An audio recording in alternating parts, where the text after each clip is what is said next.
नमस्कार मंडळी. आज लाडघर बीचवर सन्माननीय गृहराज्यमंत्री योगेशदादा कदम हे उपस्थित राहणार आहेत. उपस्थित राहण्याचं कारण आहे, सध्या लाडघर बीचला ब्लू फ्लॅग नामांकन मिळण्याच्या तयारीत आहे. पायलट स्टेटस मिळालं आहे. पूर्ण सर्टिफिकेट 100% मिळणार. त्याचं आज त्यांच्या अंतर्गत ब्लू फ्लॅग अंतर्गत कामाचं भूमिपूजन लाडघर बीचवर आहे. तर योगेशदादा इथे उपस्थित राहणार आहेत. तर गावकरी, ग्रामपंचायत आणि हॉटेल व्यावसायिक एक दिलाने इथे सर्व कार्यरत आहेत आणि कार्यक्रमाचं नियोजन करत आहेत. तर आज हा कार्यक्रम संपन्न होणार आहे. तर चला आपण जाऊया कार्यक्रमाला.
नव्यानेच झाले तर आता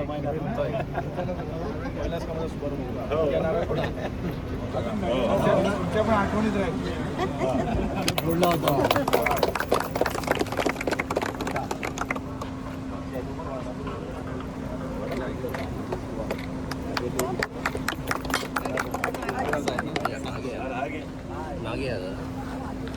समोर बघा काकी, असे इकडे बघायला सांगा त्यांना.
पार्किंगचं एक तिकीट काउंटर आहे, फक्त पार्किंगसाठी ब्लू फ्लॅग.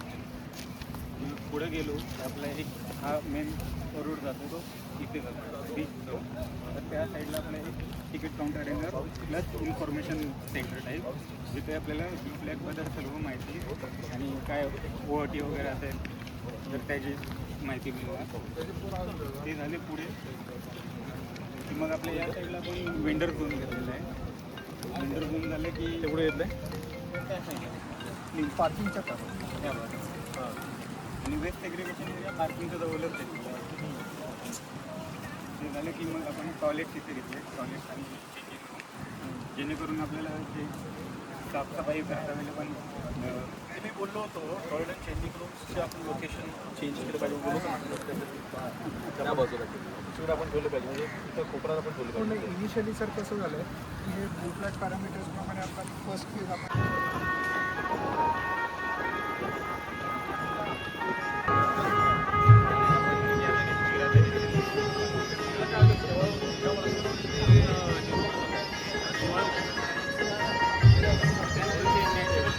ते मागे बसले त्याला पुढे सांगा बसायला.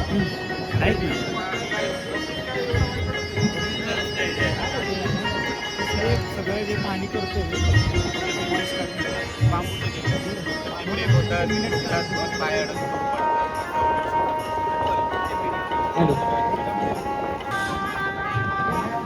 सर्व ग्रामस्थांना विनंती आहे ज्यांनी समोर विचारले आहेत ग्रामस्थांना विनंती आहे मंगेशजी मोरे.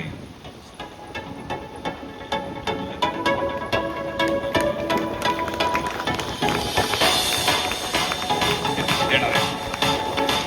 त्याचप्रमाणे लाडगावच्या लाडघर राजेवाडी ग्रामविकास मंडळ सन्माननीय पवार एकनाथ पवार यांना विनंती करतो की त्यांनी मंडळाच्या वतीने सत्कार करायचा आहे. मी एकनाथ पवार यांना विनंती करतो की त्यांचा सत्कार करायचा आहे.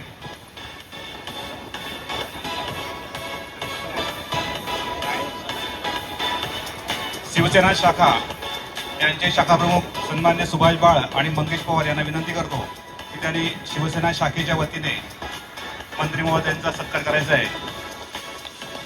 सुभाष बाळ आणि मंगेश पवार त्याचप्रमाणे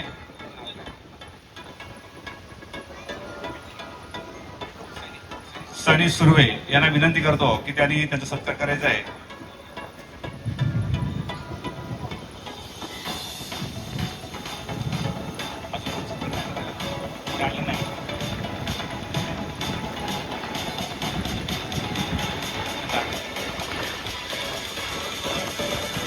सन्माननीय प्रधान साहेब यांना विनंती करतो की त्यांनी सन्माननीय मंत्री महोदय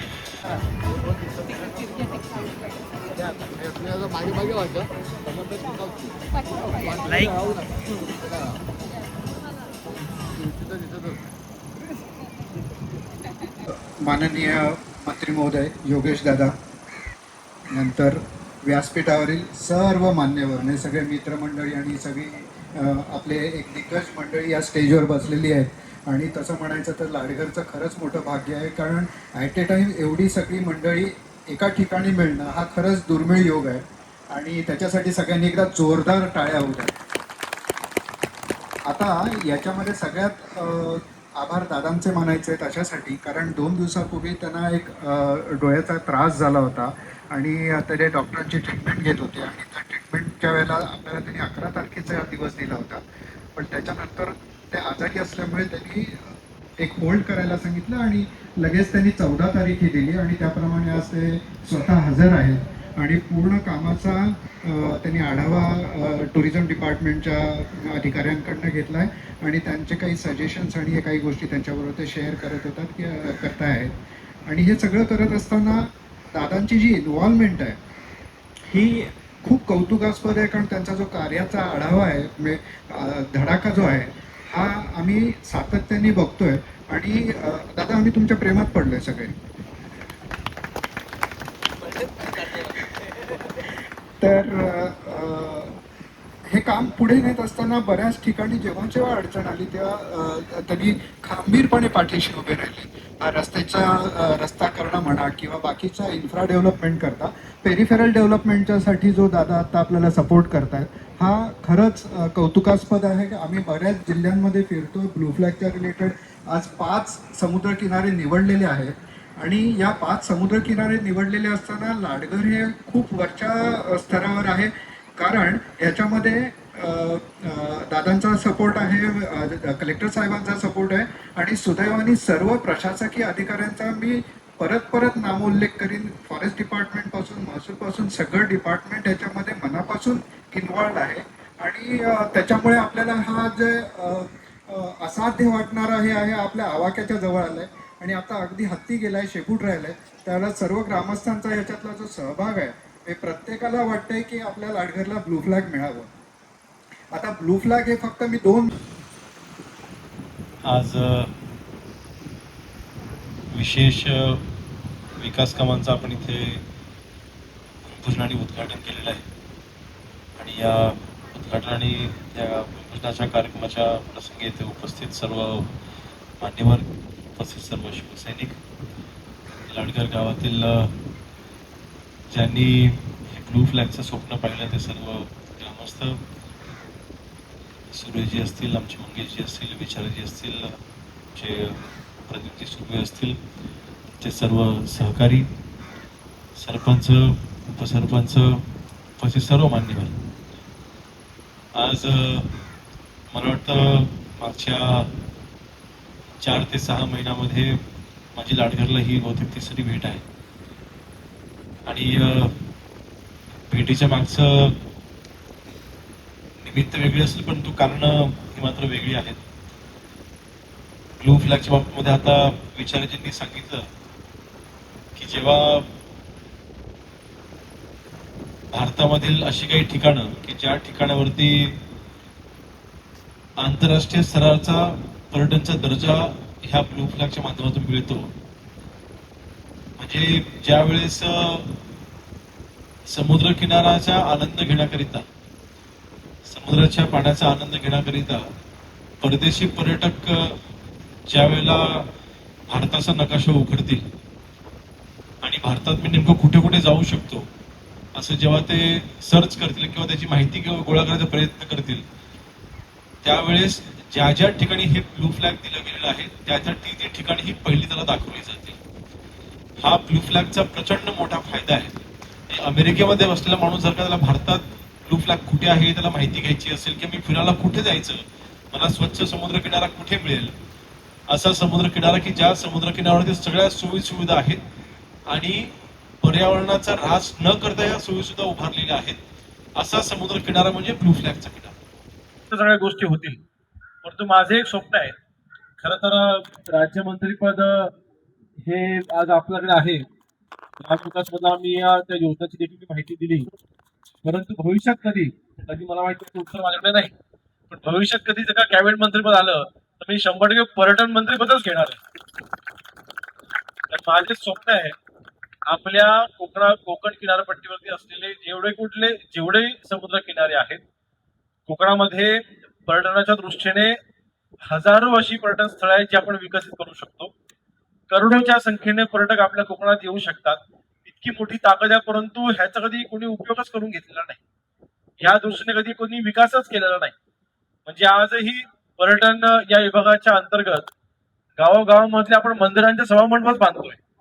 मला वाटतं कुठेतरी आज पर्यटनाला चालना मिळण्याकरिता ह्या सगळ्या योजनांचा आपण उपयोग करून घेतला पाहिजे. त्या दृष्टीने आज ग्रामविकास खात्यामध्ये असलेली ही योजना, त्या योजनेमध्ये आपण हा निर्णय घेतलाय की आपण टप्प्याटप्प्याने असे जे समुद्र किनारे आहेत त्या समुद्र किनाऱ्यांवरती पर्यटक हे मोठ्या प्रमाणात येतात आणि त्यांना ज्या सोयी सुद्धा लागतात, ज्या अपुऱ्या आहेत त्या आपण पूर्ण करायच्या. सुशोभीकरण आपण करायचं, समुद्र किनारा स्वच्छ असला पाहिजे. पर्यटक जेव्हा येतात तेव्हा त्यांना तिथे समुद्राभोवती किनाऱ्यावरती फिरत असताना किळस वाटून येताना आनंद वाटला पाहिजे आणि त्यांना स्वच्छ समुद्र किनारा हा संदेश गेला पाहिजे. मला ह्या दृष्टीने ज्या कुठल्या सोयी सुद्धा उपलब्ध करायच्या आहेत त्याकरिता पहिल्या टप्प्यामध्ये जसं 4.5 कोटी आपल्याला त्या पर्यटन विभागाच्याकडनं मला वाटतं आलेले आहेत, त्याच धर्तीवरती आपल्या ग्रामविकासच्या या विभागाच्या अंतर्गत कोकण ग्रामीण पर्यटन ह्या योजनेच्या अंतर्गत कमीत कमी 8 कोटीचा निधी तरी आपण पुढच्या 4 महिन्यामध्ये आपण आपल्याला मंजूर करून घेऊ त्या नाडगड समुद्र किनाऱ्यासाठी. आणि टप्प्याटप्प्याने आपण हा निधी वाढवू देखील आणि जेणेकरून आपल्याला ह्या सगळ्या सोयीसुद्धा उपलब्ध करून देता येतील. आणि आपलं लाडघर त्याचं कर्दे मुरुड असेल, हरणे असेल, या 4-5 समुद्र किनाऱ्यांवरती वर्षाला 5 ते 7 लाख पर्यटक येतात. 5 ते 7 लाख पर्यटक वर्षाला येतात. ही संख्या फार मोठी आणि ही आपल्याला वाढू शकते. आणि म्हणून मला वाटतं सगळ्या दृष्टीने आपण विचार करता आपल्याला विकासात्मक दृष्टीने आपले सगळे समुद्र किनारे हे विकसित झाले पाहिजेत. त्यासाठी नक्कीच आपण निधी उपलब्ध करून देऊ.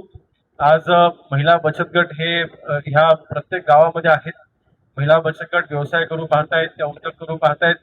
महिला बचत गटांना खरं तर मी ठरवलेलं आहे की ज्यावेळेस आपण हे सगळे समुद्र किनारे आपण विकसित करू, जसं आपलं आता हरणे बंदर आपण बांधतोय तेव्हा 205 कोटीचा आपण निधी आणला. हरणे बंदराचं काम चालू आहे. आंतरराष्ट्रीय स्तराचा आपण हरणे बंदर करतोय.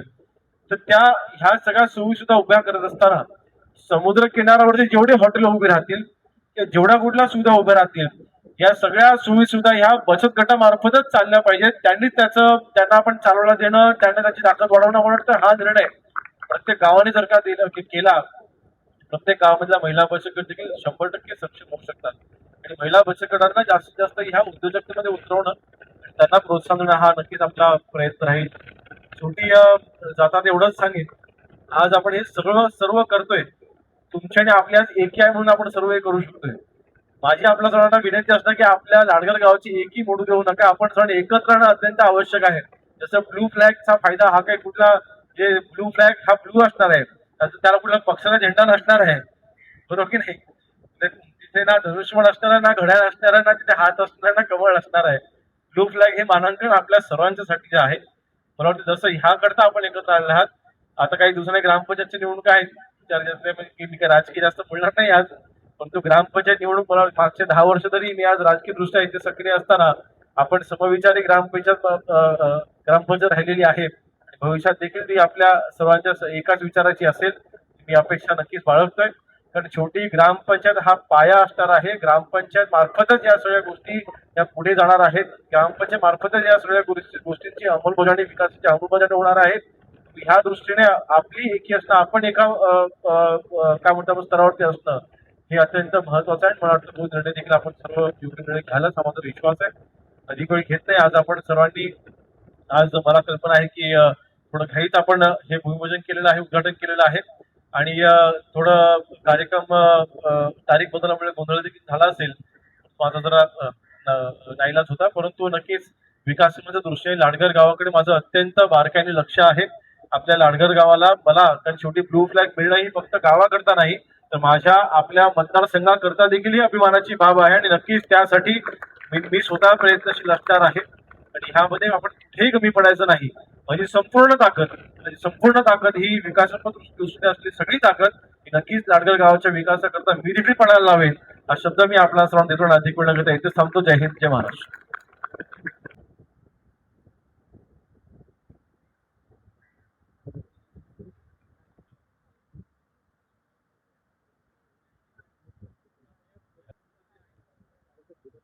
योगेशदादा कदम मंत्री महोदय, त्यांच्याबरोबर आले सगळे सभापती, उपसभापती, जिल्हा परिषद सदस्य, सगळे संघटनेचे पदाधिकारी या ठिकाणी उपस्थित राहिलेले आहेत. दादांनी बोलता बोलता आपल्याला सगळ्यांना सांगितलं की आपण सगळ्यांनी एकजूट राहायला पाहिजे. आपल्या दादांकडे आपण अनेक अपेक्षा केल्या. दादाने आपल्याला आजपर्यंत सगळं पूर्ण गाव विरुद्ध 20 कोटीचा निधी किमान आपल्याला दिलेला आहे आणि त्याची कामं आपली झालेली आहेत. आणि आता दादाने सांगितले की आणखीन 8 कोटी आपल्याला मी देणार आहे. पण हे देत असताना ते जेव्हा सांगतायत की आपण समविचाराने एक विचाराचे असायला पाहिजे, हा विषय महत्वाचा लक्षात घ्या. दादा मी प्रत्येक वाडीमध्ये त्या पद्धतीने मिटिंग घेतल्या, सगळी कल्पना दिलेली आहे. आणि येणारी ग्रामपंचायत त्या आपल्याच विचाराची असावी. गेली 25 वर्ष त्या आपल्याच विचाराची राहिली आहे आणि पुढेही ती तुमच्या बरोबर राहायला पाहिजे ही सगळी कल्पना त्यांना दिलेली आहे. आणि त्याचबरोबर महत्वाचा विषय जो आहे की दादा आपण अनेक प्रकल्पांमध्ये आम्हाला सहकार्य केलं, ब्लू फ्लॅग मध्ये सुद्धा अतिशय चांगलं सहकार्य केलं. त्याच्यामुळे आम्ही इथपर्यंत येऊन पोहोचलेले आहोत. विशेषतः हे जे 2 रस्ते आता झालेले आहेत, आता जी कमिटी येईल ज्या वेळेला ज्युरी येतील त्यावेळेला हा रस्त्याचा प्रश्न होता. आमच्या मनात असं आलं होतं की मुरुडवरून त्यांना आणावं लागेल की काय, पण तुमच्या आशीर्वादाने हा रस्ता लवकर पूर्ण झाला आणि आज 2 गाड्या एका वेळेला जात आहेत. तर अशा पद्धतीनं दादाने आपल्याला सहकार्य केलेलं आहे आणि म्हणून त्यांच्या विचाराचे आपण या ठिकाणी सगळ्यांनी काम करायला पाहिजे. कोणी पक्ष बदलायला नाही पाहिजे, पण आपल्याला एक विचाराने राहून कुणाच्या मागे राहायचं हा निर्णय आपल्याला एकमुखाने घ्यावा लागेल. कारण एक मिनिट फक्त, कारण दादाने या ठिकाणी जे बोलले की यानंतर मला पुढचं मंत्रिपद मिळाल्यानंतर मी अमुक या ठिकाणी करणार आहे, ते मिळण्यासाठी दादांच्या पाठीशी आपल्याला एकमुखाने सगळ्यांनी पाठीशी उभं राहायला पाहिजे. एवढं फक्त लक्षात घ्या. आलेल्या सर्वांचे या ठिकाणी आभार मानतो आणि आजचा हा कार्यक्रम संपला असं जाहीर करतो. महिला मंडळाने या जरा लवकर या.